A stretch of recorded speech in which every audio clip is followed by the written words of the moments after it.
Dear students, आज हम लोग कक्षा 9वीं विज्ञान भाग 2 में एक नया टॉपिक पढ़ेंगे।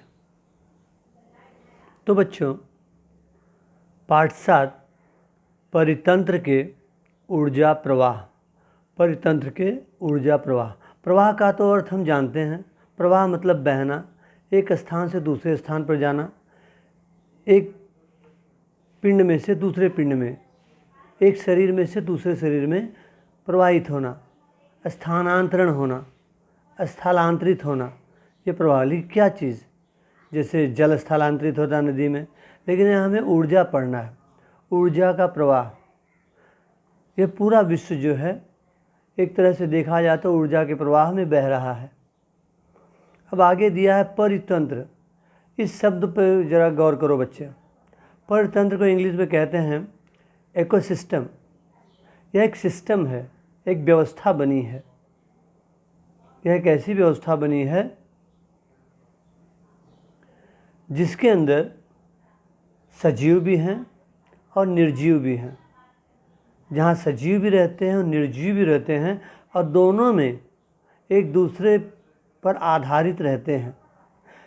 एक उदाहरण ले लेता हूँ, जैसे वृक्ष ले लो। क्या लेते हैं? वृक्ष। वृक्ष ज़मीन में उगता है, मिट्टी में।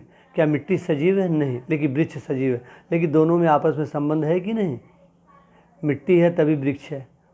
वृक्ष के नष्ट होने के बाद, मरने के बाद फिर मिट्टी बनता है, तो दोनों का आपस में संबंध है। तो परतंत्र का मतलब होता है सजीव और निर्जीव का आपस में एक साथ परस्पर योगदान करना या रहना। तो ऐसी व्यवस्था जहाँ पर सजीव भी हैं, निर्जीव भी हैं।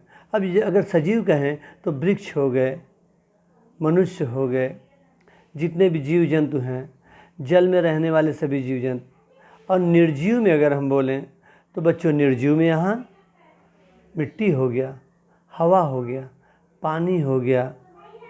इसके अलावा ऊष्मा, सूर्य का प्रकाश पड़ता है, बराबर ना, दाब है, ताप है, इत्यादि को कहते हैं निर्जीव। तो सजीव और निर्जीव का परस्पर, इनमें से सजीव में से निर्जीव में और निर्जीव में से सजीव में किस प्रकार, अथवा सजीव में से सजीव में ऊर्जा किस प्रकार बहती है, हमें इस पाठ में देखना है। ठीक है बच्चों? तो यहाँ पहला प्रश्न है, परितंत्र क्या है? सजीव और निर्जीव का एक स्थान पर रहना और परस्पर एक दूसरे पर आधारित रहना। एक दूसरे पर आधारित रहना। परतंत्र में कौन कौन पाए जाते हैं? परतंत्र में सजीव पाए जाते हैं और निर्जीव पाए जाते हैं, बराबर। सजीव को जैविक कहते हैं, निर्जीव को अजैविक कहते हैं। और अंतरक्रिया होती है। अंतरक्रिया को दूसरे शब्दों में कहते हैं परस्पर, एक दूसरे पर आधारित रहते हैं। ओके बच्चों? तो आगे इसके बारे में कुछ और पढ़ते हैं। यदि इस चित्र पर गौर करें बच्चों, तो यह सूर्य प्रकाश की उपस्थिति में ज़मीन में से कुछ पौधे उग रहे हैं, पेड़ पौधे उग रहे हैं। इन हरे वनस्पतियों को यह जीव खा रहा है। यह इसके पेट में जा रहा है, और इस जीव को ये खा रहा है, ये इसके पेट में जा रहा है, यह इसके पेट में जा रहा है, यह इसके पेट में जा रहा है। अगर यह मर जा रहा है, इसके मृत्यु के पश्चात, नष्ट होने के पश्चात इसका क्या होता है? विघटन शुरू हो जाता है। ये छोटे छोटे जीव को कहते हैं विघटनकारी जीव। इसको सड़ा देते हैं, गला देते हैं, और उसके बाद, उसके सड़ने गलने के बाद भी कुछ वनस्पतियाँ उग जाती हैं, जैसे कुकुरमुत्ता, मशरूम। और इनके सड़ने के बाद पुनः यह मिट्टी बन जाता है, और इस मिट्टी में पुनः हरी वनस्पतियाँ उगती हैं। इस प्रकार यह भी भोजन है, यह भी भोजन है, यह भी भोजन है, यह भी भोजन है, यह भी भोजन, यह इसका भोजन है, यह इसका भोजन है, यह इसका भोजन है, यह इसका भोजन है।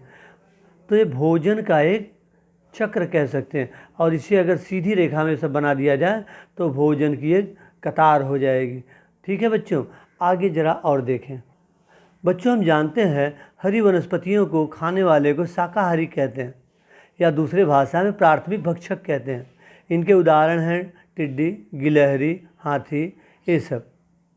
और जो वनस्पतियां होती हैं वो किसी को भी नहीं खाती हैं, उनका भोजन स्वयं होता है उनके शरीर में, इसलिए उनको स्वयं पुष्टि कहते हैं। लेकिन घास और इत्यादि चीज़ों को खाने वालों को शाकाहारी कहते हैं, और इनको जो खाता है इनको मांसाहारी कहते हैं। और विज्ञान की भाषा में इन्हें द्वितीयक भक्षक भी कहते हैं, लेकिन द्वितीयक भक्षक को खाने वाले को कहा जाता है सर्वोच्च भक्षक। सर्वोच्च भक्षक जो सबको खाता हो, इनमें आते हैं शेर, बाघ। शाकाहारी तथा मांसाहारी प्राणियों का भक्षण करने वाले को ही सर्वोच्च भक्षक कहते हैं। इसके बाद ऐसे चीज़ जो सभी को खाते हैं उनको मिश्राहारी और ओमनिवोरस कहते हैं। क्या कहते हैं बच्चों? ओमनिवोरस। तो इसमें सर्वभक्षी आते हैं। इनमें मनुष्य है, मनुष्य यहाँ दिया है सर्वाहारी। देखा जाए तो मनुष्य का जो प्राकृतिक तौर पे शरीर बना है वो शाकाहारी के लिए बना है, लेकिन उस समय के अंतराल के साथ साथ वह सभी चीज़ खाना प्रारंभ कर दिया। भालू शाकाहारी भी चीज़, पेड़ों पर चढ़कर फल भी खा लेता है, मांस भी खाता है। ये वनस्पतियों को भी खाता है और मांसाहारी पदार्थों को भी इनका उपयोग कर सकते हैं। ठीक है बच्चों, कुछ आगे देखते हैं। बच्चों कुछ आगे चलूँ उससे पहले मेरी एक छोटी सी बात पर ध्यान दें। आप नेशनल ज्योग्राफी चैनल देखते होंगे, डिस्कवरी देखते होंगे, जहाँ जंगली जानवरों का सबको दिखाया जाता होगा।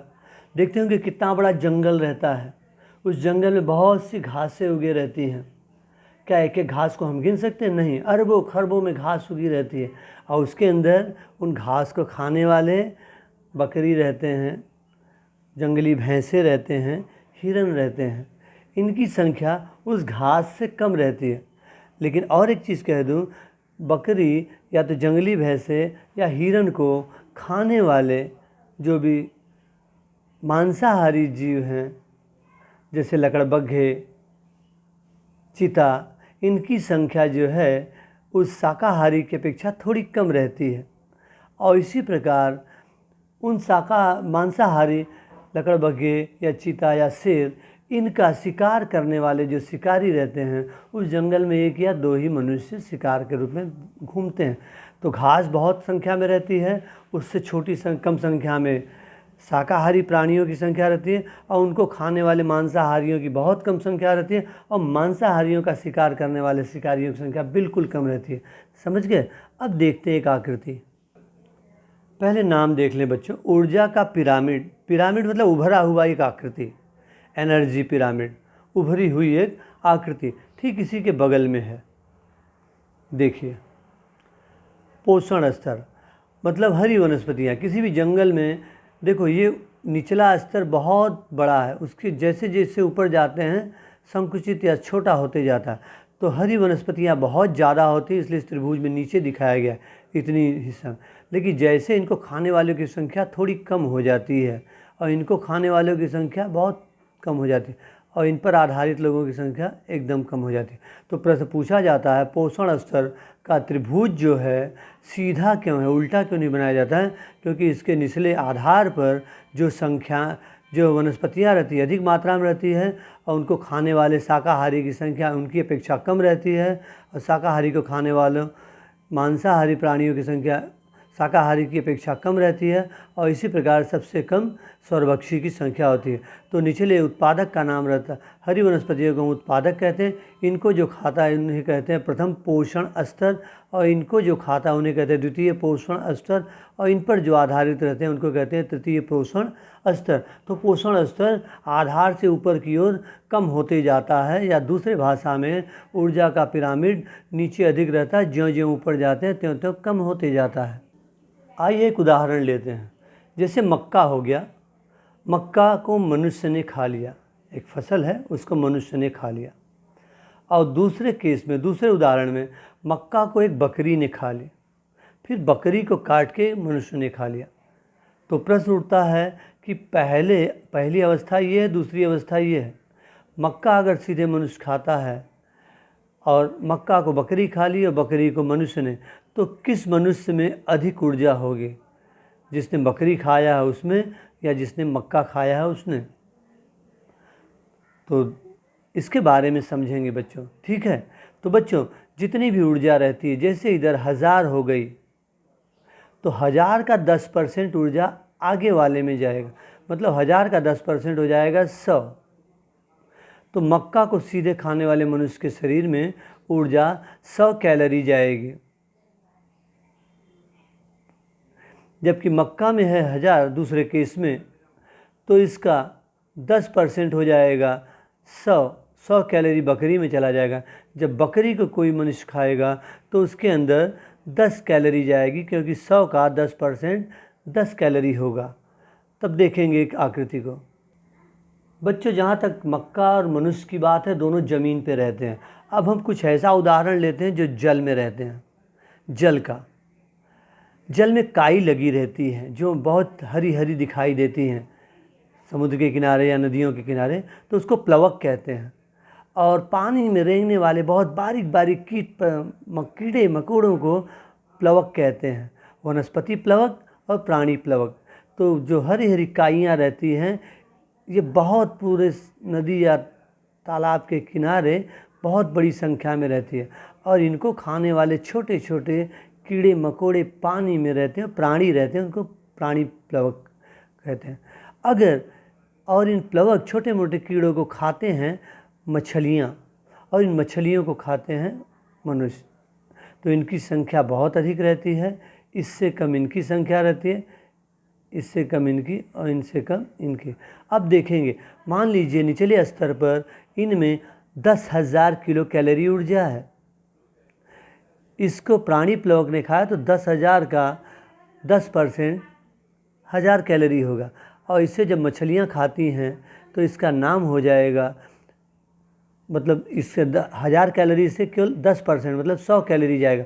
इन मछलियों को खाने वाले मनुष्यों में कितनी कैलोरी जाएगी ऊर्जा बच्चों बताओ? 100 का 10% कितना होगा? बिल्कुल सही, 10 कैलोरी। ठीक है बच्चों, इस प्रकार ये ऊर्जा का स्तर नीचे से ऊपर की तरफ जाता है, पिरामिड ऊपर पतला होते जाता है, होते जाता है, और ये एक ही दिशा में होता है।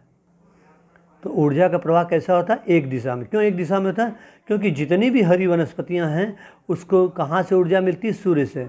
उसको खाने वाले खाते रहते हैं, खाने के बाद 10% आगे जाता रहता है, और थोड़ा थोड़ा ऊर्जा जो है वो बाहर निकाली जाती है सबके। अगर 10% आगे चला गया तो 90% क्या होगा? वो निकाल देंगे यहाँ से। अगर 10% आगे चला गया तो 90% निकाल दिए, 10% गया 90% निकाल दिए, और निकलने के बाद वो सूरज में नहीं जाते हैं। सूरज से आया सूरज में चला गया मतलब वृत्ताकार मार्ग हो जाएगा, लेकिन सूरज से निकलने के बाद वो सूरज तक नहीं पहुंच पाते हैं। यहाँ लिखा हुआ है बच्चों, जो वापस करते हैं वो सूरज की ओर ये सब ऊर्जा नहीं पहुंचती है, नहीं जाती है। इसलिए इसे विज्ञान की भाषा में कहते हैं ऊर्जा की दिशा एक दिशीय होती है। It is unidirectional. ऊर्जा के प्रवाह को एक दिशी माना जाता है। ठीक है बच्चों, एक बार ध्यान से देख लें मैं इस आकृति को और इस उत्तर को।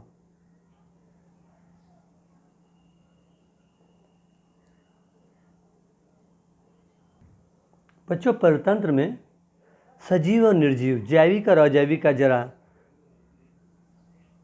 स्थानांतरण देखो। कार्बन डाइऑक्साइड हवा में है, जमीन में पानी है। वनस्पतियाँ क्या करती हैं? हवा में से कार्बन डाइऑक्साइड लेती हैं, जड़ में से पानी लेती हैं। सूर्य प्रकाश की उपस्थिति में दिन में क्या करते हैं? ये बना दिए हैं फल बना दिए, रसीला फल, उसमें पानी भी रहता है, रसीला फल, और हमारे लिए शुद्ध हवा वायुमंडल में छोड़ देते हैं। अब इस रसीले फल को हमने खा लिया, और जो साफ़ सुथरी हवा थी, ऑक्सीजन, हमने नाक से ग्रहण कर लिया। इस फल को खा लिए और नाक से ऑक्सीजन भी ले लिए।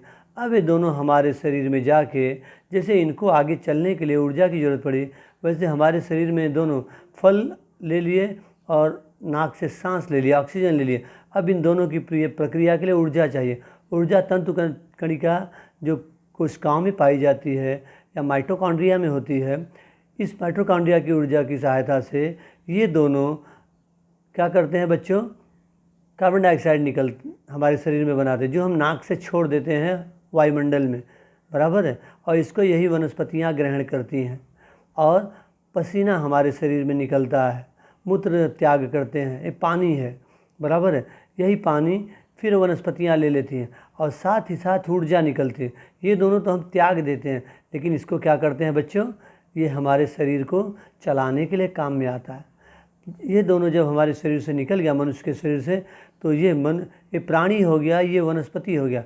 प्राणियों ने ये दोनों चीज़ छोड़ दिया, और वनस्पतियों ने ये दोनों चीज़ ले लिया। ये दोनों चीज़ लेने के बाद इसको फल का निर्माण किए, पानी निर्माण किए और ऑक्सीजन।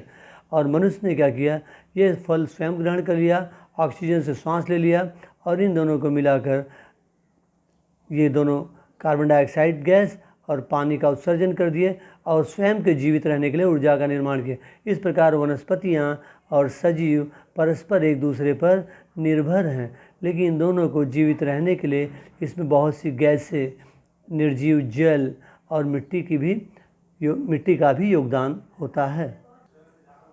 तो बच्चों, ऊर्जा के प्रवाह में हम आज कुछ टॉपिक को देखें।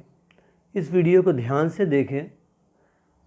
मुझे पूरा विश्वास है कि आप इसे समझेंगे, लाइक करेंगे और नोट्स बनाएं, अपने कॉपी में लिखें। जितनी भी आकृतियाँ बताई गई हैं, जितने उदाहरण या परिभाषाओं को समझाया गया है, बीच बीच में वीडियो रोकें और लिखें और भेजें। जो भी कमेंट्स हो ज़रूर दीजिए, ज़रूर लाइक कीजिए जो चीज़ अच्छी हो।